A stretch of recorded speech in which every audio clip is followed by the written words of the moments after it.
So if Israel conducts a cyber attack against the Iranian nuclear program, well, are we obligated to help them defend themselves against the Israeli cyber attack? I assure you that we will be coordinating very, very closely with Israel, as we do on every aspect of Israel's security. And that's not how I read this. Well, I don't see any way possible that we will be in conflict with Israel with respect to what we might want to do there. And I think we just have to wait until we get to that point. Welcome back to the Steve Malzberg Show. I'm Bill Tucker, filling in for Steve today. That was Senator Marco Rubio grilling Secretary of State John Kerry earlier today about the Iran nuclear deal before the Senate Foreign Relations Committee. At about the same time that Rubio was taking Kerry to task, New York Assemblyman Dov Hikind was leading an anti-Iran deal protest in Midtown Manhattan in front of Senator Chuck Schumer's office. This is what the Assemblyman had to say. This is about a fundamental threat to our friends in the Middle East and to the United States of America. Iran will have a nuclear weapon, no question about that. The only question is when. The president 2 years ago had red lines. This is not going to happen. This is not going to happen, right? And there's a military option, baloney. We've crossed every one of those lines, and that is fundamentally dangerous to the world. Well, did we cross every one of those lines? We're about to get some opinion on that. To weigh in on the Iran nuclear deal and other news of the day, I'm joined today by Brad Hirschfield. He is the author of You Don't Have to Be Wrong for Me to Be Right. Unfortunately, I do, because it's Hirschfield. President of the CLAL. You can check him out at thewisdomdaily.com. And Adam Thompson, senior partner and owner of the law offices of Adam M. Thompson, PC, criminal defense attorney, syndicated talk show host, and his site is adamthompsonlaw.com. Gentlemen, welcome. Since Brad, I managed to just step all over your name. No worries at all.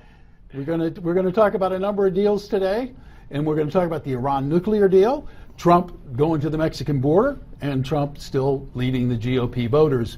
But Walker's closing in fast. So let's get to all this news, and let's begin with the Iranian nuclear deal. Brad, have we crossed every one of those lines? Was the Assemblyman right in that? Well, he's right about one thing, is that this deal, no matter how much the administration says otherwise, hinges on a variety of trust dynamics. And those trust dynamics, really, with Iran, they don't make a lot of sense. Right? The most recent one was surfaced by Senator Tom Cotton today, who mentioned that there are now two side deals in place with the Atomic Energy Agency, right, sponsored by the UN, the IAEA. Well, it turns out that the enforcement track record of the UN, and the IAEA is a UN agency, their enforcement record with Iran is terrible. Right? So it turns out now the IAEA will be solely responsible in ways the United States does not fully understand for Parchin, the military base where weapons are being directed, and it turns out we don't know exactly what's going to go on there. And as I said, the UN has not done well even keeping rockets out of Lebanon, out of Hezbollah, another terrorist organization. So how they're going to be trusted here, I don't exactly know. Adam, what's your take on this?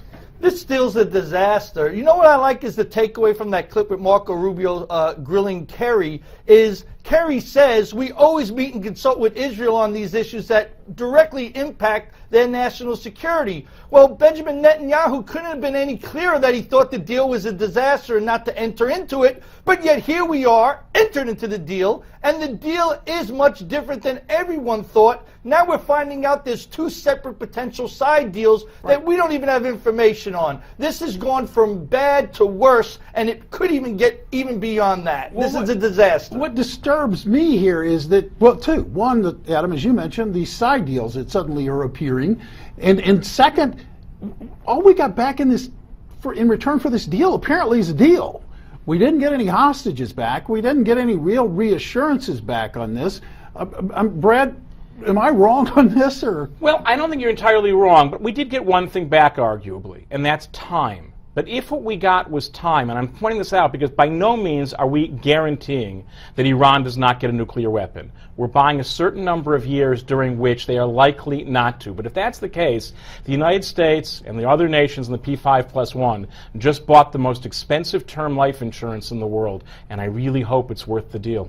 Adam, 30 seconds. Brad, I think you're a little off. We're hoping on good faith alone that we bought time. Iran has never lived up to any of our prior agreements with them. Why do we think now all of a sudden things are going to change and what they say they mean and what they say they'll really do? In the past, they haven't. For all we know, they were 2 to 3 months out from getting a bomb. They could disregard everything in this pact and keep building and moving forward, and then it's too late. All right, gentlemen, up next, we'll have more with the panel, but first, we want your feedback. Let us know what you think of today's show and possibly the discussion that we just had. Log on to newsmaxtv.com/comments. That is newsmaxtv.com/comments. Tell us what you're thinking. Have your voice heard. We'd like to know what you're thinking. We'll be back in a few moments and we'll continue the discussion today, and included among that discussion, the ever-loving Donald Trump down on the border. He's got a few things to say. Be right back.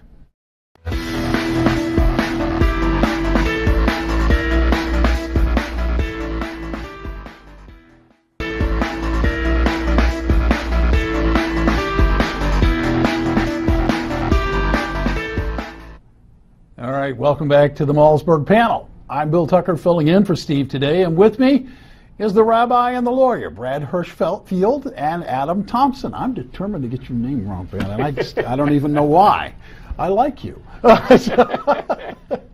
Let's talk about the Donald. And Adam, I'll start with you. Donald Trump went down to the border today. He took his heated rhetoric right to the border, and he didn't back down. And he talked about wanting legal immigration, and he talked about winning the Hispanic vote. Adam, I have to ask you, do you think that Donald has any prayer of winning the Hispanic vote for the GOP? I don't know if he has a prayer of winning the Hispanic vote, but one thing that he is doing that he's doing well, and it's resonating with everybody out there, is he's speaking directly to the people, off the cuff. It all seems to be heartfelt. He's not backpedaling on his statement. He says what he means, and he means what he says. We're so used to flip-flopping. The last clip we saw Kerry, he was accused of being the biggest flip-flopper of all time. People want people to say something and then stand behind it. And even some of the most outrageous things he seemed to say, he then tries to offer support for it. It says why he said it, and he isn't backing away. People want to see that. They're so sick of these boring politicians that get up there. They're just reading off a teleprompter. They're going by the dummy for, politicians' playbook, saying whatever they're supposed to say in an outline form, and it gets boring. Well, people like what he's doing. I would agree with you that he's definitely not boring, but Brad, my question to you is he really sincere? Because actually he's flip-flopped on a couple of issues from where he was a couple of years ago. He has indeed, and it's not only a couple of years, it was a couple of months ago. So Adam, you're right, he may be sincere, and I think we should never underestimate is the public's hunger for authenticity. But authenticity is not a guarantor of wisdom. The truth is that Donald went down to Laredo today. He was telling the whole world until just a few minutes ago that he was going to build a wall between the United States and Mexico and get Mexico to pay for it. He turned over part of the news conference to Jesus, who is the city manager, and they asked Jesus, does Laredo need a wall? He goes, no, we don't need a wall. We do need better enforcement because the border is a problem. And they turned to the Donald and said, what are you going to do? He said, well, we need a wall in some places, not in all places. We definitely need a wall in some places, and it'll get paid for. The details will be released after I'm president. So I think it turns out the off-the-cuff fresh actually has a way with him of devolving into a kind of casual silly that is backtracking and is flip-flopping. Well, and you bring up a very good point. One of the criticisms of Donald Trump is that he doesn't have a stump speech, and he's not talking about policy issues. And yeah, Adam, you're right. He is really refreshing.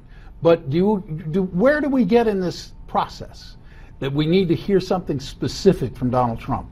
Well, at some point, he's going to have to give more specific details on all these different plans and agendas that he has. If he doesn't do that, then he'll start losing all the goodwill from the public that he's building up from, as Brad said, people that think and hope and believe that he's authentic, that he's being truthful, that this is really him and what he wants to do. So at some point we'll get more details, but like other politicians, sometimes we never get those details and they still get elected anyway. Yeah, well, and I also got to wonder if any of this is ever about content, because my question is, name an election, the last election, that was about serious content. Brad, I'm going to leave it over to you to have the last word on this.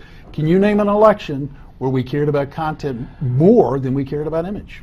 Wow. I actually would give you two, and they're diametrically opposed in many ways. I think Ronald Reagan and Bill Clinton, both of them managed to reach across other constituencies that typically would not have liked them, and in Bill Clinton's case, deal with all kinds of personal problems because they promised a vision that people felt was genuinely fresh and possible.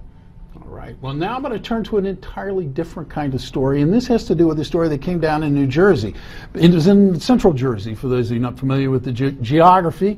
And it turns out that there was a man living underneath a bed for 4 days in a person's house before they discovered him.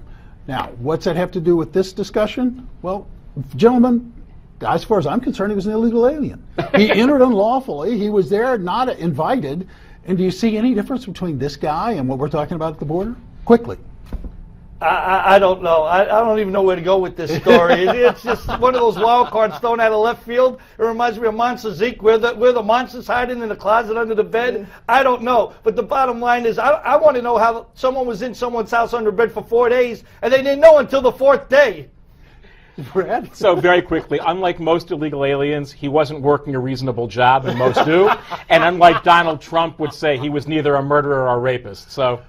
Yeah, well, that is true, and it's a good point. My favorite part of this story is the fact that they're going to charge him with stealing electricity because he was charging 4 cell phones while he was underneath the bed. No, it can't get any weirder than that. Up next, Steve's favorite segment. It's Give Me 5. But first, Donald Trump remains at the top of the GOP polls. The media and critics say he doesn't have a plan, as we were just talking about, but he does, in fact. He wrote a book on it. It's called Time to Get Tough, and it outlines his plan to roll back Obama's policies, secure the border, deal with China, terrorism, and so much more. Newsmax has a free offer for Trump's book. Go to newsmax.com/Trump book and get your copy now. We'll be right back after this.